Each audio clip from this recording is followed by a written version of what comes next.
Saya Handayani Ningrum, Direktur Pengelolaan Informasi Administrasi Kependudukan, mewakili Bapak Dirjen Dukcapil.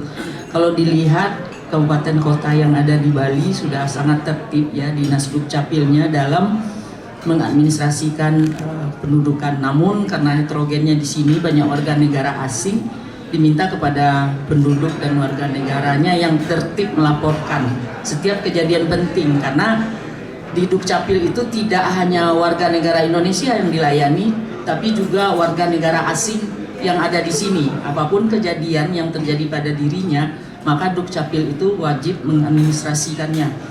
Misalnya kalau ada turis yang mohon maaf kalau meninggal di sini misalnya, maka dilaporkan ke Dukcapil, itu akan dibuatkan akta kematiannya, karena akta itu bersifat universal dan berlaku di seluruh dunia, dan itu kewajiban kita.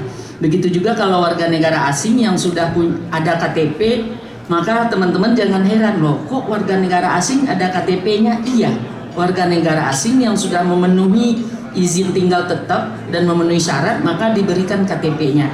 Tapi berbedanya KTP dengan kita, di warga negara asing itu ada masa berlakunya, kita sesuaikan dengan surat dari imigrasi. Nah, begitu juga warnanya. Kalau warnanya sekarang udah beda, kalau dulu sama. Nah, jadi jangan heran kalau warga negara asing juga ada KTP-nya.